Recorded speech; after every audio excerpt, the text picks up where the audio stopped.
नमस्कार मित्रों, स्वागत है आपका मेरे YouTube channel novels in audio dot Gaurav में। मित्रों, आप सुन रहे हैं बाबू देवकीनंदन खत्री जी द्वारा लिखा गया उपन्यास चंद्रकांता का 8वां और अंतिम भाग। 14वां बयान। सुबह को खुशी खुशी महाराज ने दरबार किया। तेज सिंह और बद्रीनाथ भी बड़ी इज्जत से बैठाए गए। महाराज के हुक्म से जालिम खां और उसके चारों साथी दरबार में लाए गए, जो हथकड़ी बेड़ी से जकड़े हुए थे। हुक्म पा तेज सिंह जालिम खां से पूछने लगे। तेज सिंह: क्यों जी, तुम्हारा नाम ठीक ठीक जालिम खां है या और कुछ? जालिम खां: इसका जवाब मैं पीछे दूंगा। पहले यह तो बताइए कि आप लोगों के यहाँ अय्यारों को मार डालने का कायदा है या नहीं?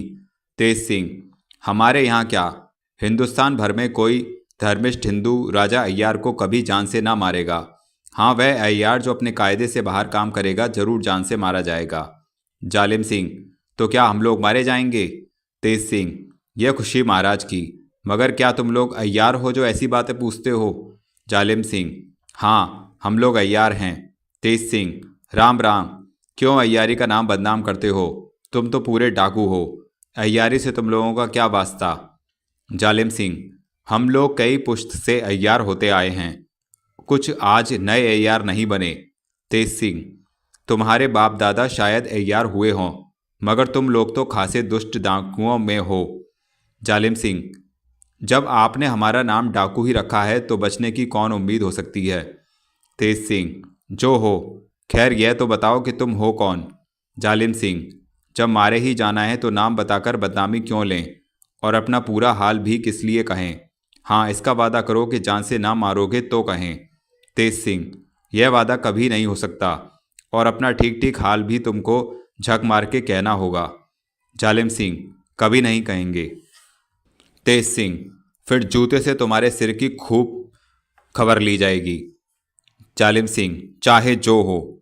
बद्रीनाथ: वारे जूती खोर। जालिम सिंह बद्रीनाथ से: उस्ताद, तुमने बड़ा धोखा दिया, मानता हूं तुमको।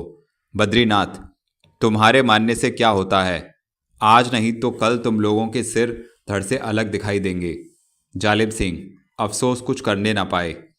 तेज सिंह ने सोचा कि इस बकवास से कोई मतलब ना निकलेगा। 1000 सिर पटकेंगे पर जालिम खां अपना ठीक ठीक हाल कभी ना कहेगा। इससे बेहतर है कि कोई तरकीब ही की जाए। अस्सू कुछ सोचकर महाराज से अर्ज किया कि इन लोगों को कैदखाने भेजा जाए, फिर जैसा होगा देखा जाएगा, और इनमें से वह एक आदमी हाथ से इशारा करके इसी जगह रखा जाए। महाराज के हुक्म से ऐसा ही किया गया। तेज सिंह के कहे मुताबिक उन डाकुओं में से एक को उसी जगह छोड़ बाकी सबों को कैदखाने की तरफ रवाना किया गया। जाती दफे जालिम खां ने तेज सिंह की तरफ देख के कहा, उस्ताद, तुम बड़े चालाक हो। इसमें कोई शक नहीं कि चेहरे से आदमी के दिल का हाल खूब पहचानते हो। अच्छे डरपोक को चुन के रख लिया, अब तुम्हारा काम निकल जाएगा। तेज सिंह ने मुस्कुराकर जवाब दिया, पहले इसकी दुर्दशा कर ली जाए, फिर तुम लोग भी एक एक करके इसी जगह लाए जाओगे। जालिम खां और उसके 3 साथी तो कैदखाने की तरफ भेजे गए, एक उसी जगह रह गया। हकीकत में वह बहुत ही डरपोक था। अपने को उसी जगह रहते और साथियों को दूसरी जगह जाते देख घबरा उठा। उसके चेहरे से उस वक्त और भी बदहवासी बरसने लगी जब तेज सिंह ने एक चौबदार को हुक्म दिया कि एक अंगीठी में कोयला भर के 2-3 लोहे सीखें जल्द लाओ, जिनके पीछे लकड़ी का मूठ लगा हो। दरबार में जितने थे सब हैरान थे कि तेज सिंह ने लोहे की सलाख और अंगीठी क्यों मंगाई, और उस डाकू की तो जो कुछ हालत थी लिखना मुश्किल है। 4-5 लोहे के सींगचे और कोयले से भरी हुई अंगूठी लाई गई। तेज सिंह ने एक आदमी से कहा, आग सुलगाओ और इन लोहों की सीखों को उसमें गर्म करो। अब उस डाकू से ना रहा गया। उसने डरते हुए पूछा, क्यों तेज सिंह, इन सीखों को तपाकर क्या करोगे? तेज सिंह, इनको लाल करके 2 तुम्हारी दोनों आंखों में, 2 दोनों कानों में, और एक सलाख मुंह खोलकर पेट के अंदर पहुंचाया जाएगा। डाकू, आप लोग तो रहमदिल कहलाते हैं, फिर इस तरह तकलीफ देकर किसी को मारना क्या आप लोगों की रहमदिली में बट्टा ना लगेगा? तेज सिंह हंसकर, तुम लोगों को छोड़ना बड़े संगदिलों का काम है। जब तक तुम जीते रहोगे हजारों की जान लोगे। इससे बेहतर है कि तुम्हारी छुट्टी ही कर दी जाए। जितनी तकलीफ देकर तुम लोगों की जान ली जाएगी, उतना ही डर तुम्हारे शैतान भाइयों को होगा। डाकू, तो क्या अब किसी तरह हमारी जान नहीं बच सकती? तेज सिंह, सिर्फ एक तरह से बच सकती है। डाकू: कैसे? तेज सिंह: अगर अपने साथियों का हाल ठीक ठीक कह दो तो अभी छोड़ दिए जाओगे। डाकू: मैं ठीक ठीक हाल कह दूंगा। तेज सिंह: हम लोग कैसे जानेंगे कि तुम सच्चे हो? डाकू: साबित कर दूंगा कि मैं सच्चा हूं। तेज सिंह: अच्छा कहो। डाकू: सुनो कहता हूं। इस वक्त दरबार में भीड़ लगी हुई थी। तेज सिंह ने आग की अंगीठी क्यों मंगाई? ये लोहे की सलाइयां किस काम आवेंगी? यह डाकू अपना ठीक ठीक हाल कहेगा या नहीं? यह कौन है? इत्यादि बातों को जानने के लिए सबों की तबीयत घबरा रही थी। सबों की निगाहें उस डाकू के ऊपर थीं। जब उसने कहा कि मैं ठीक ठीक हाल कह दूंगा, तब और भी लोगों का ख्याल उसकी तरफ जम गया और बहुत से आदमी उस डाकू की तरफ कुछ आगे बढ़ गए। उस डाकू ने अपने साथियों का हाल कहने के लिए मुस्तैद होकर मुंह खोला ही था कि दरबार भीड़ में से एक जवान आदमी म्यान में तलवार खींचकर उस डाकू की तरफ झपटा और इस जोर से एक हाथ तलवार का लगाया कि डाकू का सिर धड़ से अलग होकर गिर गया। तब उसी खून भरी तलवार को घुमाता और लोगों को जख्मी करता वह दरबार से बाहर निकल गया। उस घबराहट में किसी ने भी उसे पकड़ने का हौसला न किया, मगर बद्रीनाथ कब रुकने वाले थे। साथ ही वह भी उसके पीछे दौड़े। बद्रीनाथ के जाने के बाद सैकड़ों आदमी उस तरफ दौड़े, लेकिन तेज सिंह ने उसका पीछा न किया। वे सीधे उठकर उस कैदखाने की तरफ दौड़ गए जिसमें जालिम खां वगैरह कैद किए गए थे। उनको इस बात का शक हुआ कि कहीं ऐसा ना हो कि उन लोगों को किसी ने अय्यारी करके छुड़ा दिया हो, मगर नहीं, वे लोग उसी तरह कैद थे। तेज सिंह ने कुछ और पहरे का इंतजाम कर दिया और तुरंत लौटकर दरबार में चले आए। पहले दरबार में जितनी भीड़ लगी हुई थी अब उससे चौथाई रह गई। कुछ तो अपनी मर्जी से बद्रीनाथ के साथ दौड़ गए, कितनों ने महाराज का इशारा पाकर उसका पीछा किया था। तेज सिंह के वापस आने पर महाराज ने पूछा, तुम कहाँ गए थे? तेज सिंह: मुझे यह फिक्र पड़ गई थी कि कहीं जालिम खां वगैरह तो छूट नहीं गए, इसलिए कैदखाने की तरफ दौड़ा गया था। बारे में वे लोग कैदखाने में ही पाए गए। महाराज, देखें बद्रीनाथ कब तक लौटते हैं और क्या करके लौटते हैं। तेज सिंह: बद्रीनाथ बहुत जल्द आवेंगे, क्योंकि दौड़ने में वे बहुत तेज हैं। आज महाराज जयसिंह मामूली वक्त से ज़्यादा देर तक दरबार में बैठे रहे। तेज सिंह ने कहा भी, आज दरबार में महाराज को बहुत देर हुई, जिसका जवाब महाराज ने यह दिया कि जब तक बद्रीनाथ लौट नहीं आते या उनका कुछ हाल मालूम ना हो ले, तब तक हम इसी तरह बैठे रहेंगे। 15वां बयान। 2 घंटे बाद दरबार के बाहर से शोरगुल की आवाज़ आने लगी। सबों का ख्याल उसी तरफ गया। एक चौबदार ने आकर अर्ज किया कि पंडित बद्रीनाथ उस खूनी को पकड़े लिए आ रहे हैं। उस खूनी को कमन से बांधे साथ लिए हुए बद्रीनाथ आ पहुंचे। महाराज, क्यों बद्रीनाथ? कुछ यह भी मालूम हुआ कि यह कौन है? बद्रीनाथ: कुछ नहीं बताता कि कौन है और ना बताएगा। महाराज, फिर? बद्रीनाथ: फिर क्या, मुझे तो मालूम होता है कि इसने अपनी सूरत बदल रखी है। पानी मंगवाकर इसका चेहरा धुलवाया गया, अब तो उसकी दूसरी ही सूरत निकल आई। भीड़ लगी हुई थी, सबों में खलबली पड़ गई। मालूम होता था कि इसे सब कोई पहचानते हैं। महाराज चौंक पड़े और तेज सिंह की तरफ देखकर बोले, बस बस, मालूम हो गया, यह तो नाजिम का साला है। मैं समझता हूं कि जालिम खां वगैरह जो कैद हैं वे भी नाजिम और अहमद के रिश्तेदार ही होंगे। उन लोगों को फिर यहाँ लाना चाहिए। महाराज के हुक्म से जालिम खां वगैरह भी दरबार में लाए गए। बद्रीनाथ जालिम खां की तरफ देखकर, अब तो तुम लोग पहचान गए कि नाजिम और अहमद के रिश्तेदार हो। तुम्हारे साथी ने बता दिया। जालिम खां इसका कुछ जवाब दिया ही चाहता था कि खूनी जिसे बद्रीनाथ अभी गिरफ्तार कर लाए थे बोल उठा, जालिम खां, तुम बद्रीनाथ के फेर में मत पड़ना, यह झूठे हैं। तुम्हारे साथी को हमने कुछ कहने का मौका नहीं दिया। वह बड़ा ही डरपोक था, मैंने उसे दोजख में पहुंचा दिया। अब लोगों की जान चाहे जिस दुर्दशा से जाए, मगर अपने मुंह से अपना कुछ हाल कभी नहीं कहना चाहिए। जालिम सिंह जोर से, ऐसा ही होगा। इन दोनों की बातचीत से महाराज को बड़ा ही क्रोध आया। आंखें लाल हो गईं, बदन कांपने लगा। तेज सिंह और बद्रीनाथ की तरफ देखकर बोले, बस अब हमको इन लोगों का हाल मालूम करने की कोई ज़रूरत नहीं, चाहे जो हो। अभी इसी वक्त इसी जगह मेरे सामने इन लोगों का सिर धड़ से अलग कर दिया जाए। हुक्म की देर थी, तमाम शहर इन डाकुओं के खून का प्यासा हो रहा था। उछल उछल के लोगों ने अपने अपने हाथों की सफाई दिखाई। सबों की लाशें उठवाकर बाहर फेंक दी गईं। महाराज उठ खड़े हुए। तेज सिंह ने हाथ जोड़कर अर्ज किया, महाराज, मुझे अभी तक यह कहने का मौका नहीं मिला कि यहाँ किस काम के लिए आया था और ना अभी बात करने का वक्त है। महाराज, अगर कोई ज़रूरी बात हो तो मेरे साथ महल में चलो। तेज सिंह, बात तो बहुत ज़रूरी है, मगर इस समय कहने को जी नहीं चाहता, क्योंकि महाराज को अभी तक गुस्सा चढ़ा हुआ है और मेरी भी तबीयत खराब हो रही है। मगर इस वक्त इतना कह देना मुनासिब समझता हूँ कि जिस बात के सुनने से बेहद खुशी आपको होगी, मैं वही बात कहूँगा। तेज सिंह की आखिरी बात ने महाराज का गुस्सा एकदम ठंडा कर दिया और उनके चेहरे पर खुशी झलकने लगी। तेज सिंह का हाथ पकड़ लिया और महल में ले चले। बद्रीनाथ भी तेज सिंह के इशारे से साथ हुए। तेज सिंह और बद्रीनाथ को साथ लिए हुए महाराज अपने कमरे में गए और कुछ देर बैठने के बाद तेज सिंह के आने का कारण पूछा।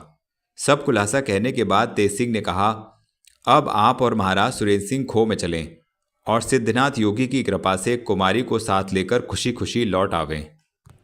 तेज सिंह की बात से महाराज को कितनी खुशी हुई इसका हाल लिखना मुश्किल है। लपक कर तेज सिंह को गले लगा लिया और कहा, तुम अभी बाहर जाकर हरदयाल सिंह को हमारे सफ़र की तैयारी करने का हुक्म दो और तुम लोग भी स्नान पूजा करके कुछ खाओ पियो।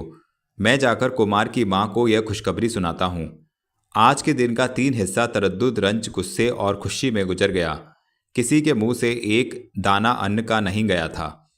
तेज सिंह और बद्रीनाथ महाराज से विदा हो दीवान हरदयाल सिंह के मकान पर गए और महाराज ने महल में जाकर कुमारी चंद्रकांता की माँ को कुमारी के मिलने की उम्मीद दिलाई। अभी घंटे भर पहले वह महल और ही हालत में था और अब सबों के चेहरे पर हंसी दिखाई देने लगी। होते होते यह बात हजारों घरों में फैल गई कि महाराज कुमारी चंद्रकांता को लाने के लिए जाते हैं। यह भी निश्चय हो गया कि आज थोड़ी सी रात रहते महाराज जयसिंह नौगढ़ के लिए कूच करेंगे। 16वां बयान। पाठक, अब वह समय आ गया कि आप भी चंद्रकांता और कुंवर वीरेंद्र सिंह को खुश होते देख खुश हों। यह तो आप समझते ही होंगे कि महाराज जयसिंह विजयगढ़ से रवाना होकर नौगढ़ जाएंगे और वहां से राजा सुरेंद्र सिंह और कुमार को साथ लेकर कुमारी से मिलने की उम्मीद में तिलिस्मी खो के अंदर जाएंगे। आपको यह भी याद होगा कि सिद्धनाथ योगी ने तहखाने या खो से बाहर होते वक्त कुमार को कह दिया था कि जब तुम अपने पिता और महाराज जयसिंह को लेकर इस खो में आना तो उन लोगों को खो के बाहर छोड़कर पहले तुम आकर एक दफ़े हमसे मिल जाना। उन्हीं के कहे मुताबिक कुमार करेंगे। खैर, इन लोगों को तो आप अपने काम में छोड़ दीजिए और थोड़ी देर के लिए आंखें बंद करके हमारे साथ उस खो में चलिए और किसी कोने में छिपकर वहाँ के रहने वालों की बातचीत सुनिए। शायद आप लोगों के जी का भ्रम वहाँ निकल जाए तथा दूसरे और तीसरे हिस्से के बिल्कुल भेदों की बातें भी सुनते ही सुनते में खुल जाएं, बल्कि कुछ खुशी भी हासिल हो। कुंवर वीरेंद्र सिंह, राजा सुरेंद्र सिंह और महाराज जयसिंह वगैरह तो आज वहाँ तक पहुँचते नहीं, मगर आप इसी वक्त हमारे साथ उस तहखाने में बल्कि उस बाग में पहुँचिए जिसमें कुमार ने चंद्रकांता की तस्वीर दरबार देखा था और जिसमें सिद्धनाथ योगी और वनकन्या से मुलाकात हुई थी। आप उसी बाग में पहुँच गए। देखिए, अस्त होते हुए सूर्य भगवान अपनी सुंदर लाल किरणों से इस मनोहर बाग के कुल ऊंचे ऊंचे पेड़ों के ऊपरी हिस्सों को चमका रहे हैं।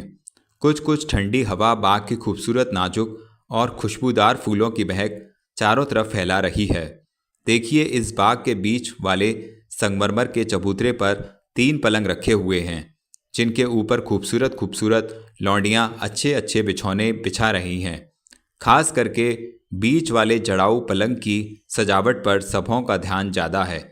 उधर देखिए, वह घास का मैदान एक छोटा सा रमना कैसा खुशनबा बना हुआ है। उसमें की हरी हरी धूप कैसी खूबसूरत से कटी हुई है।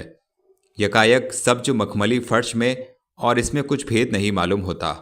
और देखिए, उसी सब्ज धूप के रमने से चारों तरफ रंग बिरंग के फूलों से खूब गुथे हुए सीधे सीधे गुलमेहंदी के पेड़ों की कतार पलटनों की तरह कैसी शोभा दे रही है। उसके बगल की तरफ ख्याल कीजिए, चमेली का फूला हुआ तख्ता क्या ही रंग जमा रहा है और कैसे घने पेड़ हैं कि हवा को भी उसके अंदर जाने का रास्ता मिलना मुश्किल है। और इन दोनों तख्तों के बीच वाला छोटा सा खूबसूरत बंगला क्या मज़ा दे रहा है। और उसके चारों तरफ नीचे से ऊपर तक मालती की लता कैसी घनी चढ़ी हुई है और फूल भी कितने ज़्यादा खिले हुए हैं। अगर जी चाहे तो किसी एक तरफ खड़े होकर बिना इधर उधर हटे हाथ भर का चंगेर भर लीजिए। पश्चिम तरफ निगाह दौड़ाइए।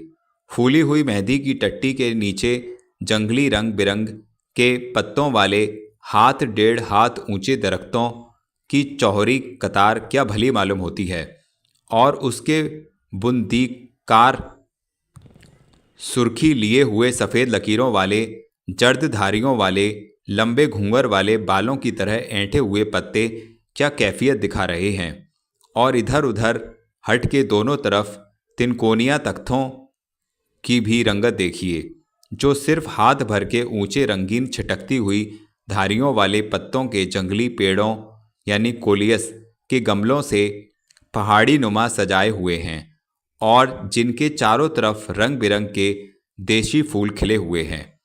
अब तो हमारी निगाह इधर उधर और खूबसूरत क्यारियों, फूलों और छूटते हुए फव्वारों का मज़ा नहीं लेती, क्योंकि उन तीनों औरतों के पास जाकर अटक गई है, जो मेहंदी के पत्ते तोड़ तोड़ कर अपनी झोलियों में बटोर रही हैं।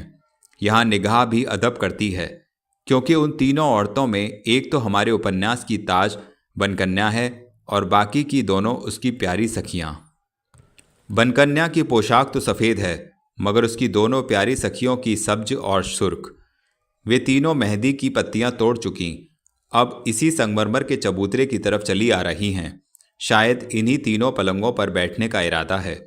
हमारा सोचना ठीक हुआ। वनकन्या मेहंदी की पत्तियां ज़मीन पर उछाल थकावट की मुद्रा में बिचले जड़ाऊ पलंग पर लेट गईं, और दोनों सखियां अगल बगल वाले दोनों पलंगों पर बैठ गईं। पाठक, हम और आप भी एक तरफ चुपचाप खड़े होकर इन तीनों की बातचीत सुने। वनकन्या: ओफ, थकावट मालूम होती है। सब्ज कपड़े वाली सखी: घूमने में क्या कम आया है। सुर्ख कपड़े वाली सखी दूसरी सखी से: क्या तू भी थक गई। सब्ज सखी: मैं क्यों थकने लगी, 10-10 कोस का रोज चक्कर लगाकर तब तो नहीं थकती। सुर्ख सखी: उफ, उन दिनों भी कितना दौड़ना पड़ता था, कभी इधर कभी उधर, कभी जाओ कभी आओ। सब्ज सखी: आखिर कुमार के अय्यार हम लोगों का पता नहीं लगा सके। सर्क सखी: खुद जोशी जी की अक्ल भी चकरा गई, जो बड़े रम्माल और नजूमी कहलाते थे, दूसरों की कौन कहे। वनकन्या: जोशी जी के रमल को तो इन यंत्रों ने बेकार कर दिया, जो सिद्धनाथ बाबा ने हम लोगों के गले में डाल दिया है, और अभी तक जिसे उतारने नहीं देते। सब्ज सखी: मालूम नहीं इस ताबीज़ से कौन सी ऐसी चीज़ें हैं जो रमल को चलने नहीं देती। वनकन्या: मैंने यही बात एक दफ़े सिद्धनाथ बाबा जी से पूछी थी, जिसके जवाब में वे बहुत कुछ बक गए। मुझे सब तो याद नहीं रहा कि क्या क्या कह गए। हाँ, इतना याद है कि रमल जिस धातु से बनाई जाती है और रमल के साथ ही ग्रह, राशि, नक्षत्र, तारों वगैरह के असर पड़ने वाली जितनी धातुएं हैं, उन सबों को एक साथ मिलाकर यह यंत्र बनाया गया है। इसलिए जिसके पास यह रहेगा, उसके बारे में कोई नजूमी या ज्योतिषी रमल के जरिए से कुछ नहीं देख सकेगा। सुर्ख सखी: बेशक इसमें बहुत कुछ असर है। देखिए, मैं सूरजमुखी बन के गई थी, तब भी जोशी जी रमल से ना बता सके कि वह अय्यार है। बनकन्या: कुमार तो खूब ही छके होंगे। सुर्ख सखी: कुछ ना पूछिए, वे बहुत घबराए कि यह शैतान कहाँ से आई और क्या शर्त करा के अब क्या चाहती है। सब्ज सखी: उसी के थोड़ी देर पहले मैं प्यादा बन के खत का जवाब लेने गई थी और देवी सिंह को चेला बनाया था। यह कोई नहीं कह सका कि मैं उसे पहचानता हूँ। सुर्ख सखी: यह सब तो हुई है, मगर किस्मत भी कोई भारी चीज़ है। देखिए, जब शिवदत्त के अय्यारों ने तिलिस्मी किताब चुराई थी और जंगल में ले जाकर जमीन के अंदर गाड़ रहे थे, उसी वक्त इत्तेफाक से हम लोगों ने पहुंचकर दूर से देख लिया कि कुछ गाड़ रहे हैं। उन लोगों के जाने के बाद खोदकर देखा तो तिलिस्मी किताब। बनकन्या: उफ, बड़ी मुश्किल से सिद्धनाथ ने हम लोगों को घूमने का हुक्म दिया था, तिस पर भी कसम दे दी थी कि दूर दूर से कुमार को देखना, पास मत जाना। सुर्ख सखी: इसमें तुम्हारा ही फायदा था, बेचारे सिद्धनाथ कुछ अपने वास्ते थोड़े ही कहते थे। वनकन्या: यह सब सच है, बिना देखे जी नहीं मानता। सब्ज सखी: हम दोनों को तो यही हुक्म दे दिया था कि बराबर घूम घूम कर कुमार की मदद किया करो। देखो मालिन रूपी बद्रीनाथ से कैसा बचाया था।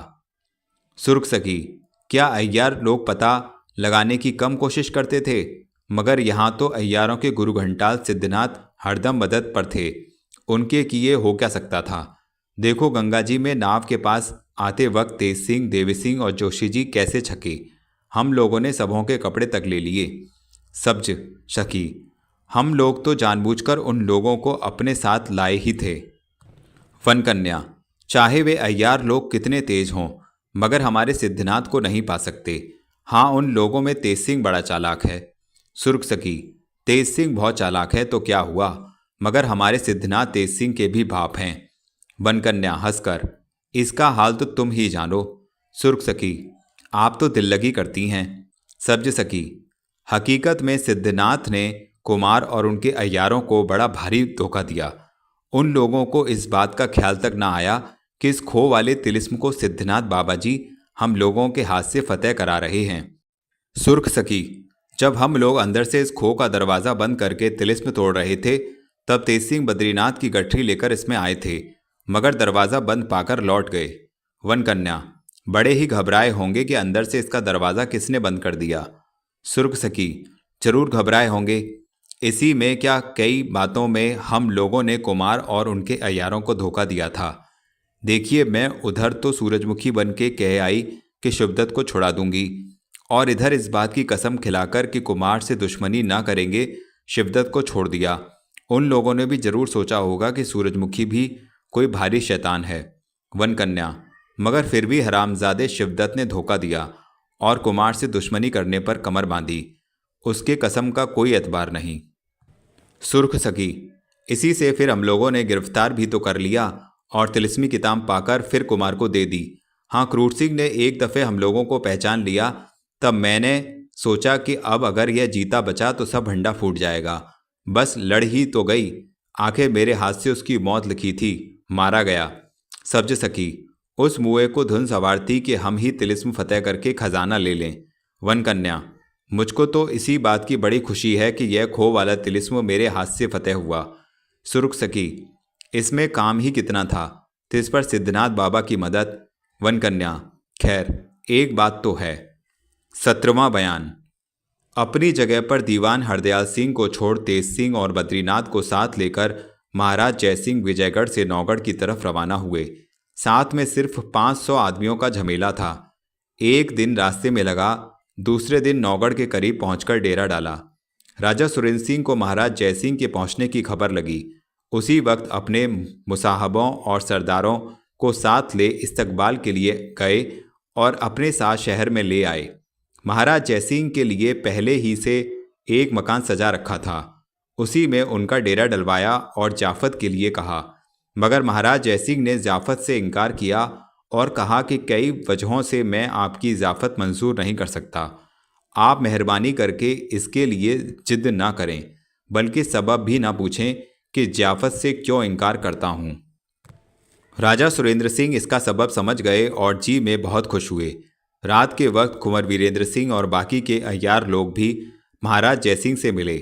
कुमार को बड़ी खुशी के साथ महाराज ने गले लगाया और अपने पास बैठाकर तिलिस्म का हाल पूछते रहे। कुमार ने बड़ी खूबसूरती के साथ तिलिस्म का हाल बयान किया।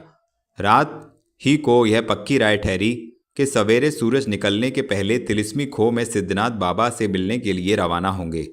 उसी मुताबिक दूसरे दिन तारों की रोशनी रहते ही महाराज जयसिंह, राजा सुरेंद्र सिंह, कुंवर वीरेंद्र सिंह, तेज सिंह, देवी सिंह, पंडित बद्रीनाथ, पन्नालाल, रामनारायण और चुन्नीलाल वगैरह 1000 आदमी की भीड़भाड़ लेकर तिलिस्मी तहखाने की तरफ रवाना हुए। तहखाना बहुत दूर न था। सूरज निकलते निकलते उस खो के पास जा पहुंचे। कुंवर वीरेंद्र सिंह ने महाराज जयसिंह और राजा सुरेंद्र सिंह से हाथ जोड़कर अर्ज किया, जिस वक्त सिद्धनाथ योगी ने मुझे आप लोगों को लाने के लिए भेजा था, उस वक्त यह भी कह दिया था कि जब वे लोग उस खो के पास पहुंच जाएं, तब तुम उन लोगों को छोड़कर पहले आकर हमसे मिलना। अगर आप हुक्म दें तो योगी जी के कहे मुताबिक पहले मैं जाकर मिल आऊं। महाराज जयसिंह और सुरेंद्र सिंह ने कहा, योगी जी की बात जरूर माननी चाहिए। तुम जाओ, उनसे पहले मिलकर आओ, तब हमारा डेरा भी इसी जंगल में पड़ता है। कुंवर वीरेंद्र सिंह अकेले सिर्फ तेज सिंह को लेकर खो में गए। जिस तरह हम पहले लिख आए हैं, उसी तरह खो का दरवाज़ा खोल कई कोठरियों, मकानों और बागों में घूमते हुए दोनों आदमी उसी बाग में पहुंचे जिसमें सिद्धनाथ रहते थे, या जिसमें कुमारी चंद्रकांता की तस्वीर का दरबार कुमार ने देखा था। बाग के अंदर पैर रखते ही सिद्धनाथ योगी से मुलाकात हुई, जो दरवाजे के पास पहले ही से खड़े कुछ सोच रहे थे। कुंवर वीरेंद्र सिंह और तेज सिंह को आते देख उनकी तरफ बढ़े और पुकार के बोले, आप लोग आ गए। पहले दोनों ने दूर से प्रणाम किया और पास पहुंचकर उनकी बात का जवाब दिया। कुमार, आपके हुक्म के मुताबिक महाराज जयसिंह और अपने पिता को खो के बाहर छोड़कर आपसे मिलने आया हूँ। सिद्धनाथ, बहुत अच्छा किया जो उन लोगों को ले आए। आज कुमारी चंद्रकांता से आप लोग जरूर मिलेंगे। तेज सिंह, आपकी कृपा है तो ऐसा ही होगा। सिद्धनाथ, कहो, और तो सब कुशल है? विजयगढ़ और नौगढ़ में किसी तरह का उत्पात तो नहीं हुआ था? तेज सिंह, ताज्जुब से उनकी तरफ देखकर, हाँ, उत्पात तो हुआ था। कोई जालिम खां नामी दोनों राजाओं का दुश्मन पैदा हुआ था। सिद्धनाथ, हाँ, यह तो मालूम है। बेशक पंडित बद्रीनाथ अपने फन में बड़ा उस्ताद है। अच्छी चालाकी से उसे गिरफ्तार किया। खूब हुआ जो वे लोग मारे गए। अब उनके संगी साथियों का दोनों राजाओं से दुश्मनी करने का हौसला ना पड़ेगा। आओ टहलते टहलते हम लोग बातें करें। कुमार, बहुत अच्छा। तेज सिंह, जब आपको यह सब हाल मालूम है तो यह भी जरूर मालूम होगा कि जालिम खां कौन था। सिद्धनाथ, नहीं, यह तो मालूम नहीं कि वह कौन था, मगर अंदाज से मालूम होता है कि शायद नाजिम और अहमद के रिश्तेदारों में से कोई होगा। कुमार, ठीक है, जो आप सोचते हैं वही होगा। सिद्धनाथ, महाराज शिवदत्त तो जंगल में चले गए। कुमार, जी हाँ, वे तो हमारे पिता से कह गए हैं कि अब तपस्या करेंगे। सिद्धनाथ, जो हो, मगर दुश्मन का विश्वास कभी न करना चाहिए। कुमार, क्या वह फिर दुश्मनी पर कमर बांधेंगे? सिद्धनाथ, कौन ठिकाना। कुमार, अब हुक्म हो तो बाहर जाकर अपने पिता और महाराज जयसिंह को ले आऊं। सिद्धनाथ, हाँ, मगर पहले यह तो सुन लो कि हमने तुमको उन लोगों से पहले क्यों बुलाया। कुमार, कहिए। सिद्धनाथ, कायदे की बात है कि जिस चीज़ को जी बहुत चाहता है, अगर वह खो गई हो और बहुत मेहनत करने या हैरान होने पर यकायक ताजुब के साथ मिल जाए तो उसका चाहने वाला उस पर इस तरह टूटता है जैसे अपने शिकार पर भूखा बाज। हम ये जानते हैं कि चंद्रकांता से और तुमसे बहुत ही ज़्यादा मोहब्बत है। अगर यकायक दोनों राजाओं के सामने तुम उसे देखोगे या वह तुम्हें देखेगी तो ताज्जुब नहीं कि उन लोगों के सामने तुमसे या कुमारी चंद्रकांता से किसी तरह की बेअदबी हो जाए, या जोश में आकर तुम उसके पास ही जा खड़े हो तो भी मुनासिब ना होगा। इसलिए मेरी राय है कि उन लोगों से पहले ही तुम कुमारी से मुलाकात कर लो। आओ, हमारे साथ चले आओ। आहा, इस वक्त तो कुमार के दिल की भई। मुद्दत के बाद सिद्धनाथ बाबा की कृपा से आज उस कुमारी चंद्रकांता से मुलाकात होगी जिसके वास्ते दिन रात परेशान थे। राजपाट जिसकी एक मुलाकात पर निछावर कर दिया था, जान तक से हाथ धो बैठे थे, आज एकाएक उससे मुलाकात होगी। सो भी ऐसे वक्त पर जब किसी तरह का खुटका नहीं, किसी तरह का रंज या अफसोस नहीं, कोई दुश्मन बाकी नहीं। ऐसे वक्त में कुमार की खुशी का क्या कहना। कलेजा उछलने लगा। मारे खुशी के सिद्धनाथ योगी की बात का जवाब तक न दे सके और उनके पीछे पीछे रवाना हो गए। थोड़ी दूर कमरे की तरफ गए होंगे कि एक लौंडी फूल तोड़ती हुई नजर पड़ी, जिसे बुलाकर सिद्धनाथ ने कहा, तू अभी कुमारी चंद्रकांता के पास जा और कह कि कुंवर वीरेंद्र सिंह तुमसे मुलाकात करने आ रहे हैं। तुम अपनी सखियों के साथ अपने कमरे में जाकर बैठो। यह सुनते ही वह लौंडी दौड़ते हुए एक तरफ चली गई और सिद्धनाथ कुमार तथा तेज सिंह को साथ ले बाग में इधर उधर घूमने लगे। कुंवर वीरेंद्र सिंह और तेज सिंह दोनों अपनी अपनी फिक्र में लग गए। तेज सिंह को भी चपला से मिलने की बड़ी खुशी थी। दोनों यह सोचने लगे कि किस हालत में मुलाकात होगी, उनसे क्या बातचीत करेंगे, क्या पूछेंगे, वह हमारी शिकायत करेगी तो क्या जवाब देंगे। इसी सोच में दोनों ऐसे लीन हो गए कि फिर सिद्धनाथ योगी से कोई बात ना की। चुपचाप बहुत देर तक योगी के पीछे पीछे घूमते रहे। घूमकर इन दोनों को साथ लिए हुए सिद्धनाथ योगी उस कमरे के पास पहुंचे जिसमें कुमारी चंद्रकांता की तस्वीर का दरबार देखा था। वहां पर सिद्धनाथ ने कुमार की तरफ देखकर कहा, जाओ इस कमरे में कुमारी चंद्रकांता और इसकी सखियों से मुलाकात करो, मैं तब तक दूसरा काम करता हूँ। 18वां बयान। कुंवर वीरेंद्र सिंह उस कमरे के अंदर घुसे। दूर से कुमारी चंद्रकांता को चपला और चंपा के साथ खड़े दरवाजे की तरफ टकटकी लगाए देखा। देखते ही कुंवर वीरेंद्र सिंह कुमारी की तरफ झपटे और चंद्रकांता कुमार की तरफ। अभी एक दूसरे से कुछ दूर ही थे कि दोनों जमीन पर गिरकर बेहोश हो गए। तेज सिंह और चपला की भी आपस में टकटकी बंध गई। बेचारी चंपा कुंवर वीरेंद्र सिंह और कुमारी चंद्रकांता की यह दशा देख दौड़ी हुई दूसरे कमरे में गई और एक हाथ में बेत मुश्क के अर्क में भरी हुई सुराही और दूसरे हाथ में खूब सूखी चिकनी मिट्टी का ढेला लेकर दौड़ी हुई आई। दोनों के मुंह पर अर्क का छींटा दिया और थोड़ा सा अर्क उस मिट्टी के ढेले पर डाल हल्का सा लखलखा बनाकर दोनों को सुंघाया। कुछ देर बाद तेज सिंह और चपला की भी टकटकी टूटी और ये भी कुमार और चंद्रकांता की हालत देख उनको होश में लाने की फिक्र करने लगे। कुंवर वीरेंद्र सिंह और चंद्रकांता दोनों होश में आए। दोनों एक दूसरे की तरफ देखने लगे। मुंह से बात किसी के नहीं निकलती थी। क्या पूछें, कौन सी शिकायत करें, किस जगह से बात उठावें, दोनों के दिल में यही सोच था। बातों की भरावट से गला फूलता था। दोनों की आंखें डबडबा आई थीं, बल्कि आंसू की बूंदें बाहर गिरने लगीं। घंटों बीत गए। देखा देखी में ऐसे लीन हुए कि दोनों को तनो बदन की सुध न रही। कहाँ हैं, क्या कर रहे हैं, सामने कौन है, इसका ख्याल तक किसी को नहीं। कुंवर वीरेंद्र सिंह और कुमारी चंद्रकांता के दिल का हाल अगर कुछ मालूम है तो तेज सिंह और चपला को। दूसरा कौन जाने, कौन उनकी मोहब्बत का अंदाज़ा कर सके। सो वे दोनों भी अपने आपे में नहीं थे। हाँ, बेचारी चंपा इन लोगों का हद दर्जे तक पहुंचा हुआ प्रेम देखकर जरूर घबरा उठी। जी में सोचने लगी कि कहीं ऐसा ना हो कि इसी देखा देखी में इन लोगों का दिमाग बिगड़ जाए। कोई ऐसी तरकीब करनी चाहिए जिसमें इनकी यह दशा बदले और आपस में बातचीत करने लगें। आखिर कुमारी की हाथ पकड़ के चंपा बोली, कुमारी, तुम तो कहती थी कि कुमार जिस रोज मिलेंगे उनसे पूछूंगी कि वनकन्या किसका नाम रखा था, वह कौन औरत है, उससे क्या वादा किया है, अब किसके साथ शादी करने का इरादा है। क्या वे सब बातें भूल गईं? अब इनसे ना पूछोगी? किसी तरफ किसी की लौ तभी तक लगी रहती है जब तक कोई दूसरा आदमी किसी तरह की चोट उसके दिमाग पर ना दे और उसके ध्यान को छेड़कर ना बिगाड़े। इसलिए योगियों को एकांत में बैठना कहा गया है। कुंवर वीरेंद्र सिंह और राजकुमारी चंद्रकांता की मोहब्बत बाजारू न थी।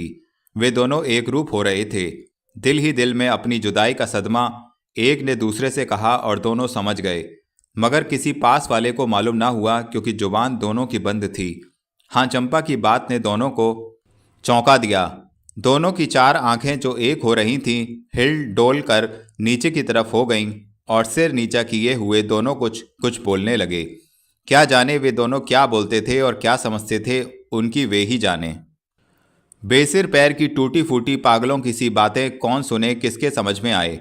न तो कुमारी चंद्रकांता से कुमार की शिकायत करते बनी और न कुमार उनकी तकलीफ पूछ सके। वे दोनों पहरों आमने सामने बैठे रहते तो शायद कहीं जुबान खुलती, मगर यहीं तो 2 घंटे के बाद सिद्धनाथ योगी ने दोनों को फिर अलग कर दिया। लौंडी ने बाहर से आकर कहा, कुमार, आपको सिद्धनाथ बाबा जी ने बहुत जल्द बुलाया है, चलिए देर मत कीजिए।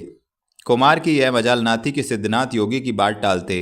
घबराकर उसी वक्त चलने को तैयार हो गए। दोनों के दिल ही दिल में रह गई। कुमारी चंद्रकांता को उसी तरह छोड़ कुमार उठ खड़े हुए। कुमारी को कुछ कहा ही चाहते थे, तब तक दूसरी लौंडी ने पहुंचकर जल्दी मचा दी। आखिर कुंवर वीरेंद्र सिंह और तेज सिंह उस कमरे के बाहर आए। दूर से सिद्धनाथ बाबा दिखाई पड़े, जिन्होंने कुमार को अपने पास बुलाकर कहा, कुमार, हमने तुमको यह नहीं कहा था कि दिन भर चंद्रकांता के पास बैठे रहो। दोपहर हुआ चाहती है। जिन लोगों को खो के बाहर छोड़ आए हो वे बेचारे तुम्हारी राह देखते होंगे। कुमार सूरज की तरफ देखकर, जी हाँ, दिन तो बाबा, दिन तो क्या।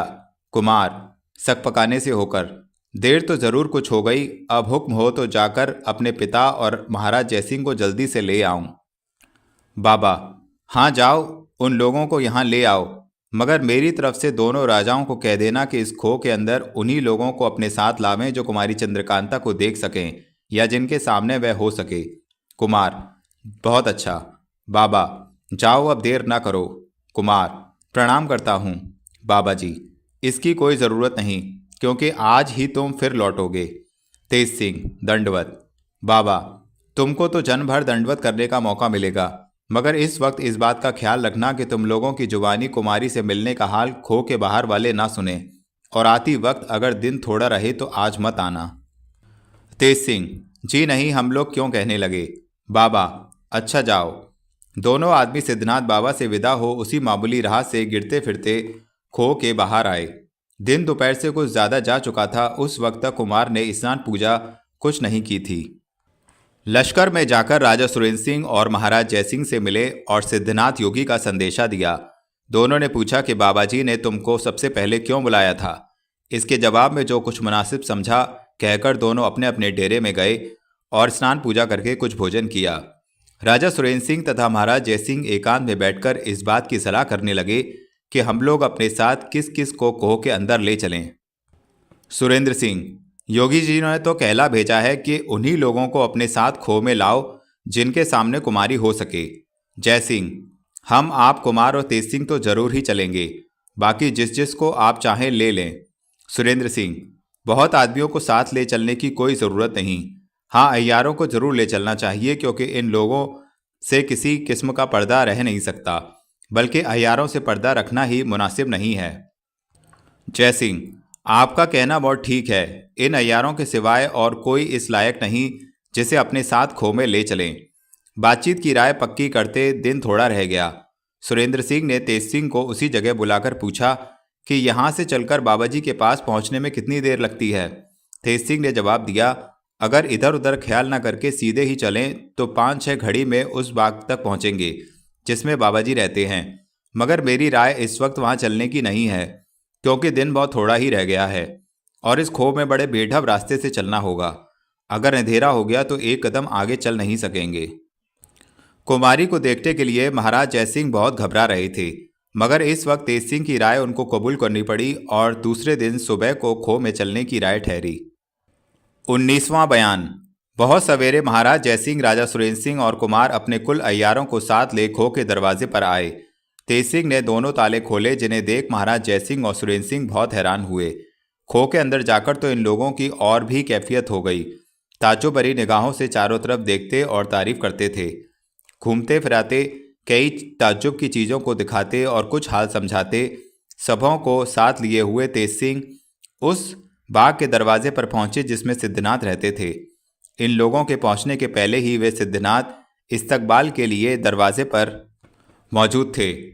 तेज सिंह ने महाराज जयसिंह और सुरेंद्र सिंह को उंगली के इशारे से बताकर कहा, देखिए वह सिद्धनाथ बाबा दरवाजे पर खड़े हैं। दोनों चाहते थे कि जल्दी से पास पहुंचकर बाबा जी को दंडवत करें, मगर इससे पहले कि बाबा जी ने पुकार कर कहा, खबरदार, मुझे कोई दंडवत ना करना, नहीं तो पछताओगे और मुझसे मुलाकात भी ना होगी। इरादा करते ही रह गए, किसी की मजाल ना पड़ी कि दंडवत करता। महाराज जयसिंह और राजा सुरेंद्र सिंह हैरान थे कि बाबा जी ने दंडवत करने से क्यों रोका। पास पहुंचकर हाथ मिलाना चाहा, मगर बाबा जी ने इसे भी मंजूर न करके कहा, महाराज मैं इस लायक भी नहीं, आपका दर्जा मुझसे बहुत बड़ा है। सुरेंद्र सिंह, साधुओं से बढ़कर किसी का दर्जा नहीं हो सकता। बाबा जी, आपका कहना बहुत ठीक है, मगर आपको मालूम नहीं कि मैं किस तरह का साधु हूँ। सुरेंद्र सिंह, साधु चाहे किसी तरह का हो, पूजन ही योग्य है।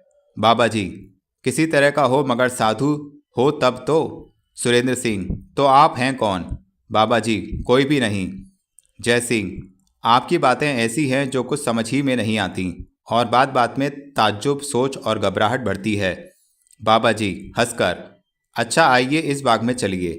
सबों को अपने साथ लिए हुए सिद्धनाथ बाग के अंदर गए।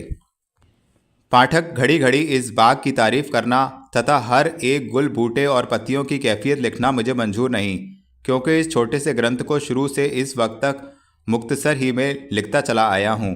सिवाय इसके इस खो के बाग कौन कौन बड़े लंबे चौड़े हैं जिनके लिए कई पन्ने कागज़ के बर्बाद किए जाएं।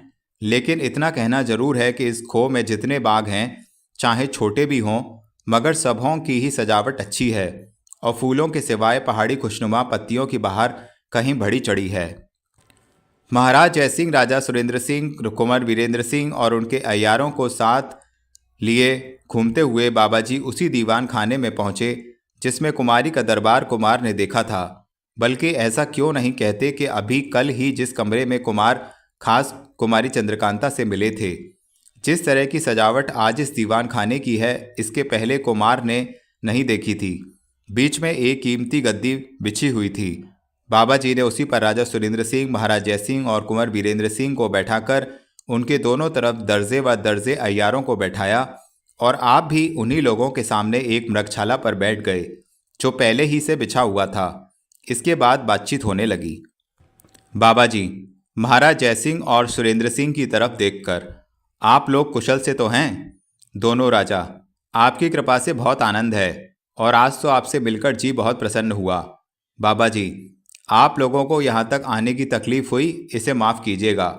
जय सिंह, यहाँ आने के ख्याल ही से हम लोगों की तकलीफ जाती रही। आपकी कृपा न होती और यहाँ तक आने की नौबत ना पहुँचती तो ना मालूम कब तक कुमारी चंद्रकांता के वियोग का दुख हम लोगों को सहना पड़ता। बाबा जी मुस्कुराकर, अब कुमारी की तलाश में आप लोग तकलीफ ना उठाएंगे। जय सिंह, आशा है कि आज आपकी कृपा से कुमारी को जरूर देखेंगे। बाबा जी, शायद किसी वजह से अगर आज कुमारी को देख ना सके तो कल जरूर आप लोग उससे मिलेंगे। इस वक्त आप लोग स्नान पूजा से छुट्टी पाकर कुछ भोजन कर लें, तब हमारे आपके बीच बातचीत होगी। बाबा जी ने एक लौंडी को बुलाकर कहा कि हमारे मेहमानों के नहाने का सामान उस बाग में दुरुस्त करो जिसमें बावली है। बाबा जी सबों को लिए उस बाग में गए जिसमें बावली थी। उसी में सबों ने स्नान किया और उत्तर तरफ वाले दालान में भोजन करने के बाद उस कमरे में बैठे जिसमें कुंवर वीरेंद्र सिंह की आंख खुली थी। आज भी वह कमरा वैसा ही सजा हुआ है जैसा पहले दिन कुमार ने देखा था। हाँ, इतना फर्क है कि आज कुमारी चंद्रकांता की तस्वीर उसमें नहीं है। जब सब लोग निश्चिंत होकर बैठे तब राजा सुरेंद्र सिंह ने सिद्धनाथ योगी से पूछा, यह खूबसूरत पहाड़ी जिसमें छोटे छोटे कई बाग हैं हमारे ही इलाके में है, मगर आज तक कभी इसे देखने की नौबत नहीं पहुंची। क्या इस बाग से ऊपर ही ऊपर कोई रास्ता बाहर जाने का है? बाबा जी, इसकी राह गुप्त होने के सबब से यहाँ कोई आ नहीं सकता था। हाँ, जिसे इस छोटे तिलिस्म की कुछ खबर है वह शायद आ सके। एक रास्ता तो इसका वही है जिसमें आप आए हैं। दूसरी राह बाहर आने जाने की इस बाग में से भी है, लेकिन वह इससे भी ज़्यादा छिपी हुई है। सुरेंद्र सिंह, आप कब से इस पहाड़ी में रहते हैं? बाबा जी, मैं बहुत थोड़े दिनों से इस खो में आया हूँ, सो भी अपनी खुशी से नहीं आया, मालिक के काम से आया हूँ। सुरेंद्र सिंह ताज्जुब से, आप किसके नौकर हैं? बाबा जी, यह भी आपको बहुत जल्द मालूम हो जाएगा। जय सिंह सुरेंद्र सिंह की तरफ इशारा करके, महाराज की जुबानी मालूम होता है कि यह दिलचस्प पहाड़ी चाहे इनके राज्य में हो मगर इन्हें इसकी खबर नहीं, और यह जगह भी ऐसी नहीं मालूम होती जिसका कोई मालिक ना हो। आप यहाँ के रहने वाले नहीं हैं तो इस दिलचस्प पहाड़ी और सुंदर सुंदर मकान और बागीचों का मालिक कौन है? महाराज जयसिंह की बात का जवाब अभी सिद्धनाथ बाबा ने नहीं दिया था कि सामने से वनकन्या आती दिखाई पड़ी। दोनों बगल उसके दो सखियां और पीछे पीछे 10-15 लौडियों की भीड़ थी। बाबा वनकन्या की तरफ इशारा करके, इस जगह की मालिक यही हैं। सिद्धनाथ बाबा की बात सुनकर दोनों महाराज और अय्यार लोग ताज्जुब से वनकन्या की तरफ देखने लगे। इस वक्त कुंवर वीरेंद्र सिंह और तेज सिंह भी हैरान हो वनकन्या की तरफ देख रहे थे। सिद्धनाथ की जुबानी यह सुनकर कि इस जगह की मालिक यही हैं, कुमार और तेज सिंह को पिछली बातें फिर याद आ गईं। कुंवर वीरेंद्र सिंह सिर नीचा कर सोचने लगे कि बेशक कुमारी चंद्रकांता इसी वनकन्या की कैद में है। वह बेचारी तिलिस्म की राह में आकर अब इस खो में फंसी, तब इन्होंने कैद कर लिया। तभी तो इस जोर की चिट्ठी लिखी थी कि बिना हमारी मदद के तुम कुमारी चंद्रकांता को नहीं देख सकते। और उस दिन सिद्धनाथ बाबा ने भी यही कहा था कि जब यह चाहेगी तब चंद्रकांता से तुमसे मुलाकात होगी। बेशक कुमारी को इसी ने कैद किया है। हम इसे अपना दोस्त कभी नहीं कह सकते, बल्कि यह हमारी दुश्मन है, क्योंकि इसने बेकायदे कुमारी चंद्रकांता को कैद करके तकलीफ में डाला और हम लोगों को भी परेशान किया। नीचे मुंह किए इसी किस्म की बातें सोचते सोचते कुमार को गुस्सा चढ़ाया और उन्होंने सिर उठाकर वनकन्या की तरफ देखा। कुमार के दिल में चंद्रकांता की मोहब्बत चाहे कितनी ही ज़्यादा हो मगर वनकन्या की मोहब्बत भी कम ना थी। हाँ, इतना फ़र्क ज़रूर था कि जिस वक्त कुमारी चंद्रकांता की याद में मग्न होते थे उस वक्त वनकन्या का ख्याल भी जी में नहीं आता था, मगर सूरत देखने से मोहब्बत की मजबूत फांसी गले में पड़ जाती थी। इस वक्त भी उनकी यही दशा हुई। यह सोचकर कि कुमारी को इसने कैद किया है एकदम गुस्सा चढ़ आया, मगर कब तक? जब तक कि ज़मीन की तरफ देख के सोचते रहे। जहाँ सिर उठाकर वनकन्या की तरफ देखा गुस्सा बिल्कुल जाता रहा, ख्याल ही दूसरे हो गए। पहले कुछ सोचा था और अब कुछ और ही सोचने लगे। नहीं नहीं, यह बेचारी हमारी दुश्मन नहीं है। राम राम, ना मालूम क्यों ऐसा ख्याल मेरे दिल में आया। इससे बढ़कर तो कोई दोस्त दिखाई ही नहीं देता।